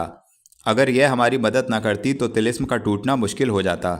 कुमारी के मिलने की उम्मीद जाती रहती, बल्कि मैं खुद दुश्मनों के हाथ पड़ जाता। कुमार क्या सबों के दिल में एकदम यह बात पैदा हुई कि इस बाग और पहाड़ी का मालिक अगर यह है तो इसी ने कुमारी को भी कैद कर रखा होगा। आखिर महाराज जयसिंह से ना रहा गया। सिद्धनाथ की तरफ देखकर पूछा, बेचारी चंद्रकांता इस खो में फंसकर इन्हीं की कैद में पड़ गई होगी? बाबा नहीं, जिस वक्त कुमारी चंद्रकांता इस खो में फंसी थी उस वक्त यहाँ का मालिक कोई न था। उसके बाद यह पहाड़ी, बाग और मकान इनको मिला है। सिद्धनाथ बाबा की इस दूसरी बात ने और भी भ्रम में डाल दिया। यहाँ तक कि कुमार का जी घबराने लगा। अगर महाराज जयसिंह और सुरेंद्र सिंह यहाँ ना होते तो जरूर कुमार चिल्ला उठते, मगर नहीं। शर्म ने मुंह बंद कर दिया और गंभीरता ने दोनों मोड़ों पर हाथ धर के नीचे की तरफ दबाया। महाराज जयसिंह और सुरेंद्र सिंह से ना रहा गया। सिद्धनाथ की तरफ देखकर और गिड़गिड़ा कर बोले, आप कृपा करके पीछली और बहुत से मानी पैदा करने वाली बातों को छोड़ दीजिए और साफ साफ कहिए कि यह लड़की जो सामने खड़ी है कौन है, यह पहाड़ी इसे किसने दी और चंद्रकांता कहाँ है। महाराज जयसिंह और सुरेंद्र सिंह की बात सुनकर बाबाजी मुस्कुराने लगे और वनकन्या की तरफ देखकर इशारे से उसे अपने पास बुलाया। वनकन्या अपनी अगल बगल वाली दोनों सखियों को, जिनमें से एक की पोशाक सुर्ख और दूसरी की सब्ज थी, साथ लिए हुए सिद्धनाथ के पास आई। बाबाजी ने उसके चेहरे पर से एक झिल्ली जैसी कोई चीज़ जो तमाम चेहरे के साथ चिपकी हुई थी खींच ली और हाथ पकड़ के महाराज जयसिंह के पैर पर डालकर कहा, लीजिए, यही आपकी चंद्रकांता है। चेहरे पर से झिल्ली उतर जाने से सबों ने कुमारी चंद्रकांता को पहचान लिया। महाराज जयसिंह पैर से उठाकर उसका सिर देर तक अपनी छाती से लगाए रहे और मारे खुशी के गदगद हो गए। सिद्धनाथ योगी ने उसकी दोनों सखियों के मुंह पर से भी झिल्ली उतार दी। लाल पोशाक वाली चपला और सब्ज पोशाक वाली चंपा साफ पहचानी गई। मारे खुशी के सबों का चेहरा चमक उठा। आज किसी खुशी किसी ने कभी नहीं पाई थी। महाराज जयसिंह के इशारे से कुमारी चंद्रकांता ने राजा सुरेंद्र सिंह के पैर पर सर रखा। उन्होंने उसका सिर उठाकर सूंघा। घंटों तक मारे खुशी के सबों की अजब हालत रही। कुंवर वीरेंद्र सिंह की दशा तो लिखनी मुश्किल है। अगर सिद्धनाथ योगी को इनको पहले से कुमारी से न मिलाए रहते तो इस समय इनको शर्म और हया कभी न दबा सकती, जरूर कोई बेअदबी हो ही जाती। महाराज जयसिंह की तरफ देखकर सिद्धनाथ बाबा बोले, अगर कुमारी को हुक्म दीजिए तो अपनी सखियों के साथ घूमे फिरें या दूसरे कमरे में चली जाएं, और आप लोग इस पहाड़ी और कुमारी का विचित्र हाल मुझसे सुने। जयसिंह, बहुत दिनों के बाद इसकी सूरत देखी है, अब कैसे अपने से अलग करूं, कहीं ऐसा ना हो कि फिर कोई आफत आए और इसका देखना मुश्किल हो जाए। बाबाजी हंसकर, नहीं नहीं, अब यह आपसे अलग नहीं हो सकती। जयसिंह, खैर जो हो, मुझे इससे अलग मत कीजिए और कृपा करके इसका हाल शुरू से कहिए। बाबाजी, अच्छा, जैसी आपकी मर्जी। 20वां बयान। महाराज जयसिंह और सुरेंद्र सिंह के पूछने पर सिद्धनाथ बाबा ने इस दिलचस्प पहाड़ी और कुमारी चंद्रकांता का हाल कहना शुरू किया। बाबाजी, मुझे मालूम था कि यह पहाड़ी एक छोटा सा तिलिस्म है और चुनार के इलाके में भी कोई तिलिस्म है। जिसके हाथ से वह तिलिस्म टूटेगा उसकी शादी जिसके साथ होगी उसी के दहेज के सामान पर यह तिलिस्म बंधा है और शादी होने के पहले ही वह इसकी मालिक होगी। सुरेंद्र सिंह, पहले यह बताइए कि तिलिस्म किसे कहते हैं और वह कैसे बनाया जाता है। बाबाजी, तिलिस्म वही शख्स तैयार करता है जिसके पास बहुत माल खजाना हो और वारिस ना हो। तब वह अच्छे अच्छे जोशी और नजूमियों से दरियाफ्त करता है कि उसके या उसके भाइयों के खानदान में कभी कोई प्रतापी या लायक पैदा होगा या नहीं। आखिर जोशी जी या नजूमी इस बात का पता देते हैं कि इतने दिनों के बाद आपके खानदान में एक लड़का प्रतापी होगा, बल्कि उसकी एक जन्मपत्री लिखकर तैयार कर देते हैं। उसी के नाम से खजाना और अच्छी अच्छी कीमती चीज़ों को रखकर उस पर तिलिस्म बांधते हैं। आजकल तो तिलिस्म को बांधने का ये कायदा है कि थोड़ा बहुत खजाना रखकर उसकी हिफाजत के लिए 2-1 बलि दे देते हैं। वह प्रेत या सांप होकर उसकी हिफाजत करता है और कहे हुए आदमी के सिवाय दूसरे को 1 पैसा लेने नहीं देता। मगर पहले यह कायदा नहीं था। पुराने जमाने के राजाओं को जब तिलिस्म बांधने की ज़रूरत पड़ती थी तो बड़े बड़े ज्योतिषी, नजूमी, वैद्य, कारीगर और तांत्रिक लोग इकट्ठा किए जाते थे। उन्हीं लोगों के कहे मुताबिक तिलिस्म बांधने के लिए ज़मीन खोदी जाती थी। इसी ज़मीन के अंदर खजाना रखकर ऊपर तिलिस्म की इमारत बनाई जाती थी। उसमें ज्योतिषी, नजूमी, वैद्य, कारीगर और तांत्रिक लोग अपनी ताकत के मुताबिक उसके छिपाने की बंदिश करते थे, मगर साथ ही इसके उस आदमी के नक्षत्र और ग्रहों का भी ख्याल रखते थे जिसके लिए खजाना रखा जाता था। कुंवर वीरेंद्र सिंह ने एक छोटा सा तिलिस्म तोड़ा है। उनकी जुबानी आप वहाँ का हाल सुनिए और हर एक बात को खूब गौर से सोचिए कि आप ही मालूम हो जाएगा कि ज्योतिषी, नजूमी, कारीगर और दर्शन शास्त्र के जानने वाले क्या क्या काम करते थे। जय सिंह, खैर इसका हाल कुछ कुछ मालूम हो गया। बाकी कुमार की जुबानी तिलिस्म का हाल सुनने और गौर करने से मालूम हो जाएगा। अब आप इस पहाड़ी और मेरी लड़की का हाल कहिए, और यह भी कहिए कि महाराज शिवदत्त इस खो से क्यों कर निकल भागे और फिर क्यों कर कैद हो गए। बाबा जी सुनिए, मैं बिल्कुल हाल आपसे कहता हूँ। जब कुमारी चंद्रकांता चुनार के तिलिस्म में फंसकर इस खो में आई तो 2 दिन तक तो इस बेचारी ने बड़ी तकलीफ से काटा। तीसरे रोज खबर लगने पर मैं यहाँ पहुंचा और कुमारी को उस जगह से छुड़ाया जहां यह फंसी हुई थी, और जिसको मैं आप लोगों को दिखाऊंगा। सुरेंद्र सिंह, सुनते हैं तिलिस्म तोड़ने में ताकत की भी ज़रूरत पड़ती है। बाबा जी, यह ठीक है, मगर इस तिलिस्म में कुमारी को कुछ भी तकलीफ ना हुई और ना ताकत की ज़रूरत पड़ी, क्योंकि इसका लगाव उस तिलिस्म से था जिसे कुमार ने तोड़ा है। वह तिलिस्म या उसके कुछ हिस्से अगर ना टूटते तो यह तिलिस्म भी ना खुलता। कुमार सिद्धनाथ की तरफ देखकर, आपने यह तो कहा ही नहीं कि कुमारी के पास किस राह से पहुंचे। हम लोग जब खो में आए थे और कुमारी को बेबस देखा था, तब यह सोचने पर भी कोई तरकीब ऐसी न मिली जिससे कुमारी के पास पहुंचकर उन्हें इस बला से छुड़ाते। बाबा जी, सिर्फ सोचने से तिलिस्म का हाल नहीं मालूम हो सकता। मैं भी सुन चुका था कि इस खो में कुमारी चंद्रकांता फंसी पड़ी हैं और आप छुड़ाने की कोशिश कर रहे हैं, मगर कुछ बन नहीं पड़ता। मैं यहाँ पहुंचकर कुमारी को छुड़ा सकता था, लेकिन मुझे यह मंजूर ना था। मैं चाहता था कि यहाँ का माल असबाब कुमारी के हाथ लगे। कुमार, आप योगी हैं, योग बल से सब जगह पहुँच सकते हैं, मगर मैं क्या कर सकता था। सिद्धनाथ, आप लोग इस बात को बिल्कुल मत सोचिए कि मैं योगी हूँ। जो काम आदमी के या अय्यारों के किए नहीं हो सकता, उसे मैं भी नहीं कर सकता। मैं जिस राह से कुमारी के पास पहुंचा और जो किया सो कहता हूँ, सुनो। 21वां बयान। सिद्धनाथ योगी ने कहा, पहले इस खो का दरवाज़ा खोल। मैं इसके अंदर पहुंचा और पहाड़ी के ऊपर एक दर्रे में बेचारी चंद्रकांता को बेबस पड़े हुए देखा। अपने गुरु से मैं सुन चुका था कि इस खो में कई छोटे छोटे बाग हैं, जिनका रास्ता उस चश्मे से है जो खो में बह रहा है। खो के अंदर आने पर आप लोगों ने उसे जरूर देखा होगा, क्योंकि खो में उस चश्मे की खूबसूरती भी देखने के काबिल है। सिद्धनाथ की इतनी बात सुनकर सबों ने हूं हूं करके सिर हिलाया। इसके बाद फिर सिद्धनाथ योगी कहने लगे, सिद्धनाथ, मैं लंगोटा बांध उस चश्मे में उतर गया और इधर से उधर घूमने लगा। यकायक पूरब तरफ जल के अंदर एक छोटा सा दरवाज़ा मालूम हुआ। गोता लगाकर उसके अंदर घुसा। 8-10 हाथ तक तो बराबर जल मिला। इसके बाद धीरे धीरे जल कम होने लगा, यहाँ तक कि कमर तक जल हुआ। तब मालूम पड़ा कि यह कोई सुरंग है जिसमें चढ़ाई के तौर पर ऊंचे की तरफ चला जा रहा हूँ। आधा घंटा चलने के बाद मैंने अपने को इस बाग में, जिसमें आप बैठे हैं, पश्चिम और उत्तर के कोण पर पाया और घूमता फिरता इस कमरे में आया। हाथ से इशारा करके, यह देखिए, दीवार में जो अलमारी है असल में वह अलमारी नहीं, दरवाज़ा है। लात मारने से खुल जाता है। मैंने लात मारकर यह दरवाज़ा खोला और इसके अंदर घुसा। भीतर बिल्कुल अंधेरकार था। लगभग 200 कदम जाने के बाद इसी तरह वहां भी लात मारकर दरवाज़ा खोला और ठीक उस जगह पहुंचा जहां कुमारी चंद्रकांता और चपला बेबस पड़ी रो रही थीं। मेरे बगल ही में एक दूसरा रास्ता उस चुनारगढ़ वाले तिलिस्म को गया था, जिसके एक टुकड़े को कुमार ने तोड़ा है। मुझे देखते ही ये दोनों घबरा गईं। मैंने कहा, तुम लोग डरो मत, मैं तुम दोनों को छुड़ाने आया हूँ। यह कहकर जिस राह से मैं गया था उसी राह से कुमारी चंद्रकांता और चपला को साथ ले इस बाग में लौट आया। इतना हाल, इतनी कैफियत, इतना रास्ता तो मैं जानता था। इससे ज़्यादा इस खो का हाल मुझे कुछ भी मालूम न था।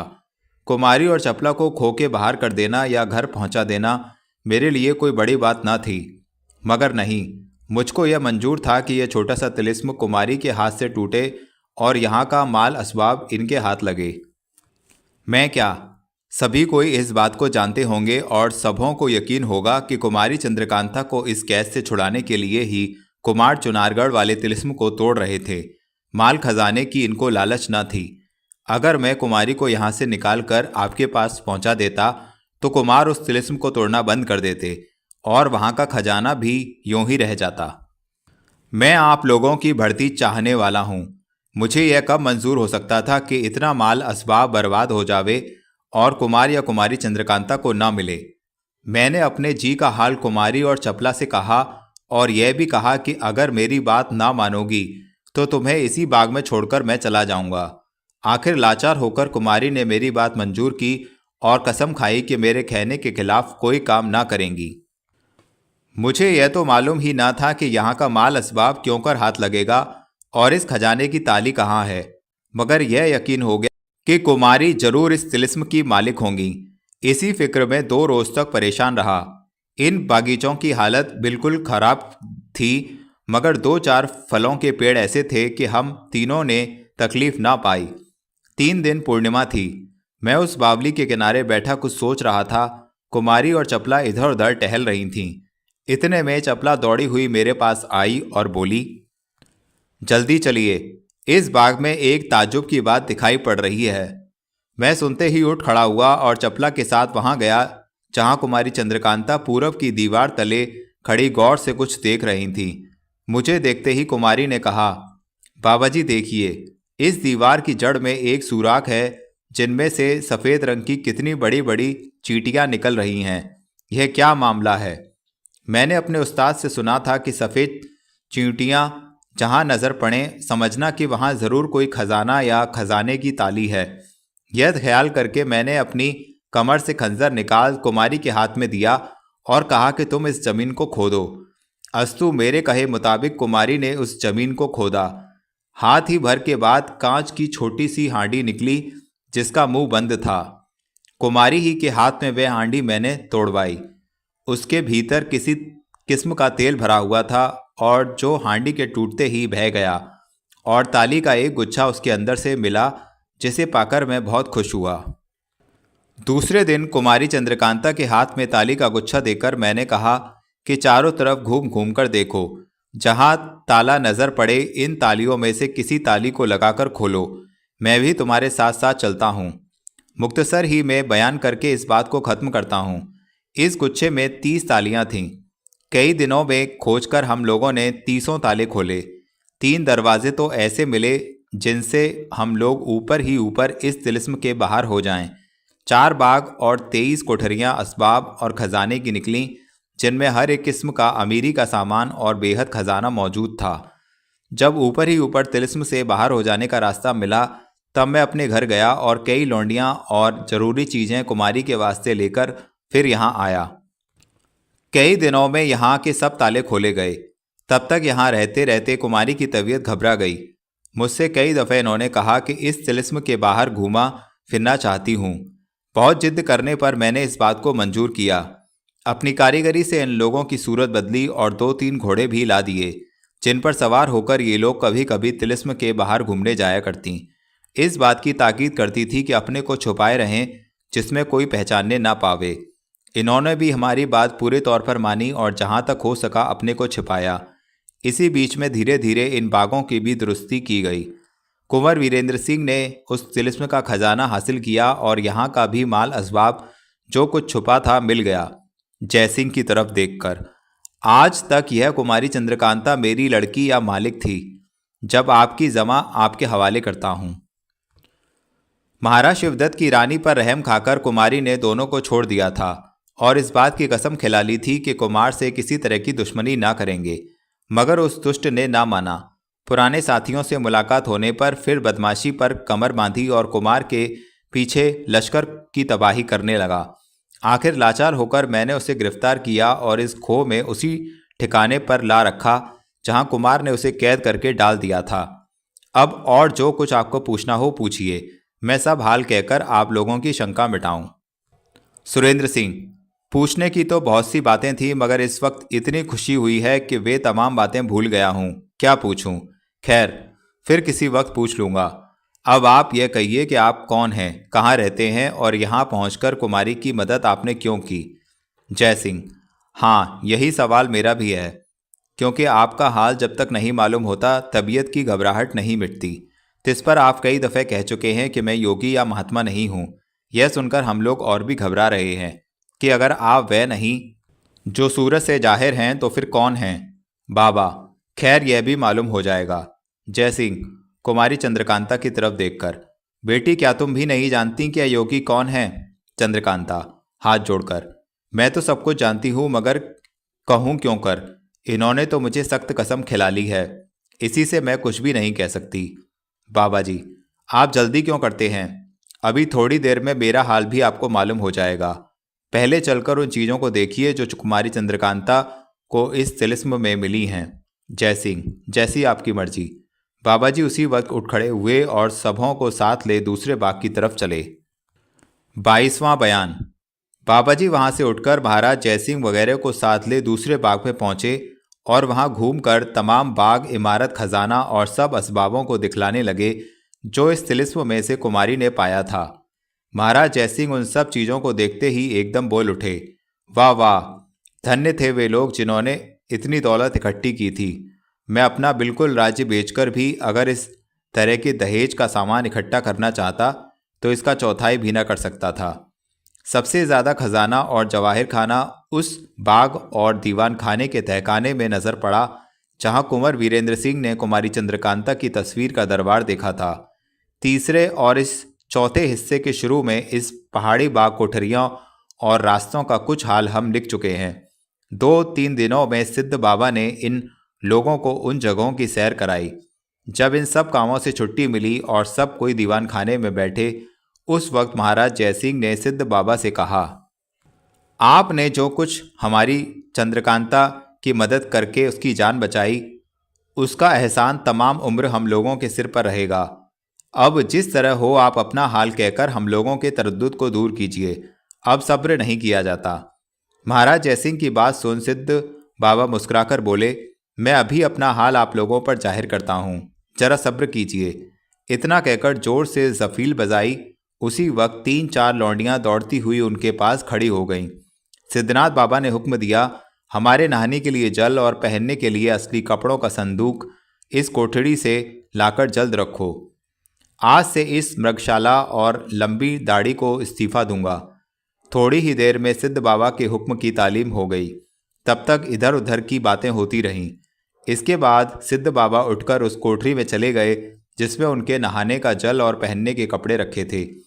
थोड़ी ही देर के बाद नहा धोकर और कपड़े पहनकर सिद्ध बाबा उस कोठरी के बाहर निकले। अब तो इनको सिद्ध बाबा कहना मुनासिब नहीं, आज तक बाबा जी कह चुके बहुत। अब तो तेज सिंह के बाप जीत सिंह कहना ठीक है। बात पूछने या हालचाल मालूम करने की फुर्सत नहीं।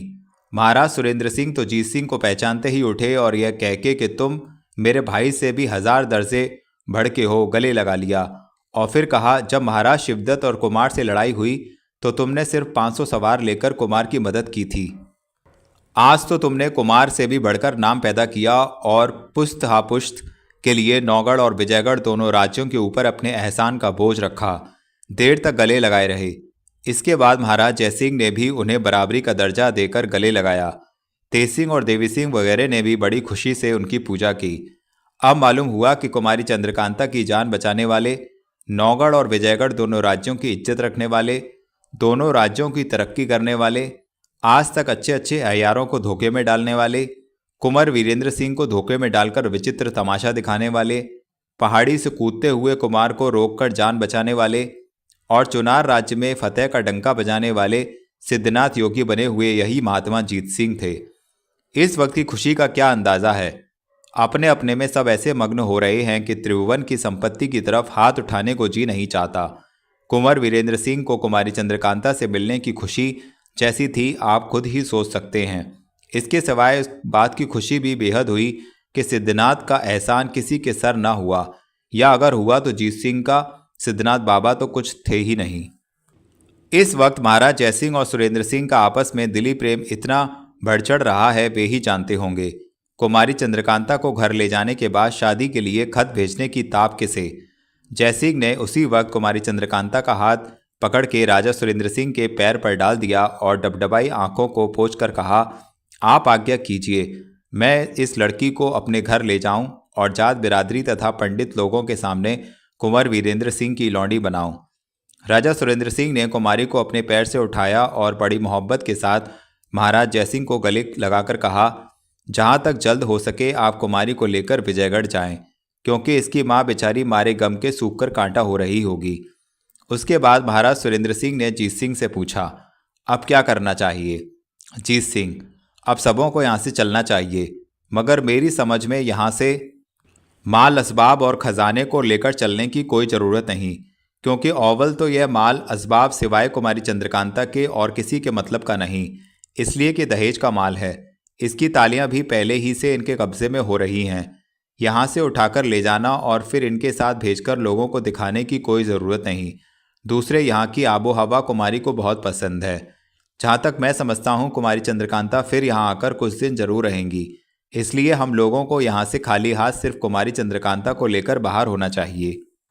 बहादुर और पूरे अय्यार जीत सिंह की राय सबों ने पसंद की और वहां से बाहर होकर नौगढ़ और विजयगढ़ जाने के लिए तैयार हुए। जीत सिंह ने कुल लौंडियों को जिन्हें कुमारी की खिदमत के लिए यहाँ लाए थे बुला के कहा, तुम लोग अपने चेहरे को साफ करके असली सूरत में उस पालकी को लेकर जल्द यहाँ आओ और कुमारी के लिए मैंने पहले से मंगा रखी है। जीत सिंह का हुक्म पाकर वे लौंडियां जो गिनती में 20 होंगी दूसरे बाग में चली गईं और थोड़ी ही देर बाद अपनी असली सूरत में एक निहायत उम्दा सोने की जड़ाऊ पालकी अपने कंधे पर लिए हाजिर हुईं। कुंवर वीरेंद्र सिंह और तेज सिंह ने अब इन लौंडियों को पहचाना। तेज सिंह ने ताजुब में आकर कहा, वाह वाह, अपने घर की लौंडियों को आज तक मैंने ना पहचाना। मेरी माँ ने भी यह भेद मुझसे ना कहा। 23वां बयान। जिस राह से कुंवर वीरेंद्र सिंह वगैरह आया जाया करते थे और महाराज जयसिंह वगैरह आए थे, वह राह इस इलाके इस लायक न थी कि कोई हाथी घोड़ा या पालकी पर सवार होकर आए, और ऊपर वाली दूसरी राह से खो के दरवाजे तक जाने में कुछ चक्कर पड़ता था। इसलिए जीत सिंह ने कुमारी के वास्ते पालकी मंगाई, मगर दोनों महाराज और कुंवर वीरेंद्र सिंह किस पर सवार होंगे, यह बात अब वे सोचने लगे। वहां खो में 2 घोड़े भी थे जो कुमारी की सवारी के वास्ते लाए गए थे। जीत सिंह ने उन्हें महाराज जयसिंह और सुरेंद्र सिंह की सवारी के लिए तजवीज़ करके कुमार के वास्ते एक हवादार मंगवाया, लेकिन कुमार ने उस पर सवार होने से इनकार करके पैदल चलना कबूल किया। उसी बाग के दक्षिण तरफ एक बड़ा फाटक था जिसके दोनों बगल लोहे की 2 खूबसूरत पुतलियां थीं। बाएं तरफ वाली पुतली के पास जीत सिंह पहुंचे और उसकी दाहिनी आंख में उंगली डाली। साथ ही उसका पेट 2 पल्ले की तरह खुल गया और बीच में एक चांदी का मुट्ठा नजर पड़ा जिसे जीत सिंह ने घुमाना शुरू कर दिया। जैसे जैसे मुट्ठा घुमाते थे तैसे तैसे वह फाटक जमीन में घुसता जाता था, यहाँ तक कि तमाम फाटक जमीन के अंदर चला गया और बाहर खुशनुमा सब्जी से भरा मैदान नजर पड़ा। फाटक खुलने के बाद जीत सिंह फिर इन लोगों के पास आकर बोले, इसी राह से हम लोग बाहर चलेंगे। दिन आधी घड़ी से ज़्यादा न बीता होगा जब महाराज जयसिंह और सुरेंद्र सिंह दोनों घोड़े पर सवार हो कुमारी चंद्रकांता की पालकी आगे करके फाटक के बाहर हुए। दोनों महाराजाओं के बीच में दोनों हाथों से दोनों घोड़ों की रिकाब पकड़े हुए जीत सिंह बातें करते और इनके पीछे कुंवर वीरेंद्र सिंह अपने अय्यारों को चारों तरफ लिए कन्हैया बने खो के फाटक की तरफ रवाना हुए। पहर भर चलने के बाद ये लोग उस लश्कर में पहुंचे जो खो के दरवाजे पर उतरा होता। रात भर उसी तरह जगह रुककर सुबह को कूच किया। यहाँ से खूबसूरत और कीमती कपड़े पहने काहरों ने कुमारी की पालकी उठाई और महाराज जयसिंह के साथ विजयगढ़ रवाना हुए। मगर वे लौंडियाँ जो आज तक कुमारी के साथ थीं और यहाँ तक उनकी पालिका उठाकर लाई थीं, मोहब्बत की वजह और महाराज सुरेंद्र सिंह के हुक्म से कुमारी के साथ गईं। राजा सुरेंद्र सिंह कुमार को साथ लिए हुए नौगढ़ पहुंचे। कुंवर वीरेंद्र सिंह पहले महल में जाकर मां से मिले और कुलदेवी की पूजा कर बाहर आए। अब तो बड़ी खुशी से दिन गुजरने लगे। 8वें ही रोज महाराज जयसिंह का भेजा हुआ तिलक पहुंचा और बड़ी धूमधाम से कुमार वीरेंद्र सिंह को चढ़ाया गया। पाठकगण, अब तो कुंवर वीरेंद्र सिंह और कुमारी चंद्रकांता का वृतांत समाप्ति हुआ समझिए। बाकी रह गई सिर्फ कुमार की शादी। इस वक्त तक सब किस्से को मुख्तसर में लिखकर सिर्फ बारात के लिए कई वर्क कागज के रंगना मुझे मंजूर नहीं। मैं यह नहीं चाहता कि नौगढ़ से विजयगढ़ के रास्ते की सफाई की गई, केवड़े के जल से छिड़काव किया गया, दोनों तरफ बिल्लौरी हांडियां रोशन की गईं, इत्यादि इत्यादि। आप खुद ख्याल कर सकते हैं कि ऐसे आशिक माशूक की बारात किस धूमधाम की होगी। तिस पर दोनों ही राजा और दोनों को एक और औलाद। फिलिस्म फतेह करने और माल खजाना पाने की खुशी ने और भी दिमाग बढ़ा रखा था। मैं सिर्फ इतना ही लिखना पसंद करता हूँ कि इस अच्छी सायत में कुंवर वीरेंद्र सिंह की बारात बड़े धूमधाम से विजयगढ़ की तरफ रवाना हुई। बारात को मुख्तसर ही में लिखकर बला टाली, मगर एक आखिरी दिल लगी लिखे बिना जी नहीं मानता, क्योंकि वह पढ़ने के काबिल है। विजयगढ़ में जनवासे की तैयारी सबसे बड़ी चढ़ी थी। बारात पहुंचने के पहले ही से समा बंधा हुआ था। अच्छी अच्छी खूबसूरत और गाने के इल्म को पूरी तौर पर जानने वाली रंडियों से महफिल भरी हुई थी। मगर जिस वक्त बारात पहुंची अजब झमेला मचा। बारात के आगे आगे महाराज शिवदत्त बड़ी तैयारी से घोड़े पर सवार, सरपेज बांधे, कमर में दोहरी तलवार लगाए, हाथ में झंडा लिए जनवासे दरवाजे पर पहुंचे। इसके बाद धीरे धीरे कुल जुलूस पहुंचा। कुमार दूल्हा बने हुए घोड़ी से उतरकर जनवासे के अंदर गए। कुमार वीरेंद्र सिंह को घोड़े से उतरकर जनवासे के अंदर जाना ही था कि बाहर हो हल्ला मच गया। सब कोई देखने लगे कि दो महाराज शिवदत्त आपस में लड़ रहे हैं। दोनों की तलवारें तेजी के साथ चल रही हैं और दोनों ही के मुंह से यही आवाज निकल रही है कि हमारी मदद को कोई ना आवे, सब दूर से तमाशा देखें। एक महाराज शिवदत्त तो वही थे जो अभी अभी सरपेज बांधे हाथ में झंडा लिए घोड़े पर सवार आए थे, और दूसरे महाराज शिवदत्त मामूली साधारण पोशाक पहने हुए थे मगर बहादुरी के साथ लड़ रहे थे। थोड़ी ही देर में हमारे महाराज शिवदत्त को जो झंडा उठाए घोड़े पर सवार आए थे, इतना मौका मिला कि कमर से कमंद निकाल अपने मुकाबले वाले दुश्मन महाराज शिवदत्त को बांध लिया और घसीटते हुए जनवासे के अंदर चले। पीछे पीछे बहुत से आदमियों की भीड़ भी इन दोनों को ताज्जुब भरी निगाह से देखती हुई अंदर पहुंची। हमारे महाराज शिवदत्त ने दूसरे साधारण पोशाक पहने हुए महाराज शिवदत्त को एक खंबे के साथ खूब कसकर बांध दिया और एक मशालची के हाथ से, जो उसी जगह मशाल दिखा रहा था, मशाल लेकर उनके हाथ में थमा आप कुंवर वीरेंद्र सिंह के पास जा बैठे। उसी जगह सोने का जड़ाऊ बर्तन गुलाबजल से भरा रखा हुआ था। उसी से रूमाल तर करके हमारे महाराज शिवदत्त ने अपना मुंह पहुंच डाला। पोशाक वही, सरपेच वही, मगर सूरत तेज सिंह बहादुर की। अब तो मारे हंसी के पेट में बल पड़ने लगा। पाठक, आप तो इस दिल्लगी को खूब समझ गए होंगे, लेकिन अगर कुछ भ्रम हो गया हो तो मैं लिखे देता हूँ। हमारे तेज सिंह अपने कौल के मुताबिक महाराज शिवदत्त की सूरत बन सरपेच, फतेह का सरपेच जो तेवी सिंह लाए थे, बांध झंडा ले कुमार की बारात के आगे आगे चले थे।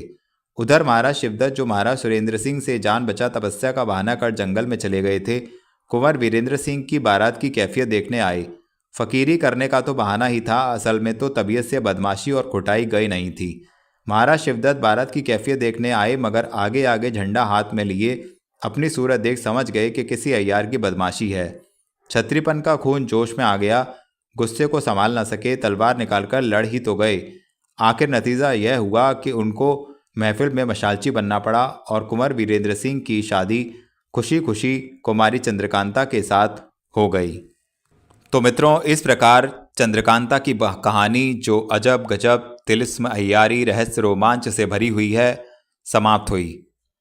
यह कहानी बिल्कुल मूल रूप में आपके सामने प्रस्तुत की गई है। आशा करता हूं कि आपको यह कहानी अवश्य पसंद आई होगी। आप हमें कमेंट में बताइए कि आपको यह कहानी कैसी लगी और आप इस कहानी को आगे भी सुनना चाहेंगे या नहीं। इसके आगे की कहानी चंद्रकांता संतति में है और उसके बाद भूतनाथ में, फिर रोहताशमढ़ में और फिर हीरों की घाटी में। मैं अपने चैनल पर सारे उपन्यास प्रस्तुत कर सकता हूं बिल्कुल ओरिजिनल रूप में, परंतु ये आपकी राय है कि आप इसे बताएं कि आप आगे कहानी सुनना चाहते हैं या नहीं।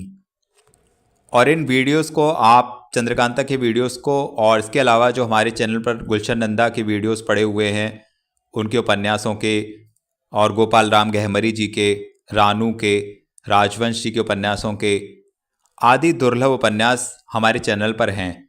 इसके अलावा चाचा चौधरी की कॉमिक्स भी हैं। तो इन सब चीज़ों को आप शेयर कीजिए, लाइक कीजिए, लोगों को बताइए, क्योंकि ये सब चीज़ें पुरानी हैं, ओल्ड इज़ गोल्ड। तो ये सब चीज़ें अब आपको दोबारा मिलेंगी नहीं, मार्केट में मिलती नहीं हैं। तो ये ज़्यादा से ज़्यादा लोगों तक पहुँचें, इसलिए इनको आप शेयर कीजिए, फैलाइए, थोड़ा सपोर्ट कीजिए इस चैनल को। धन्यवाद।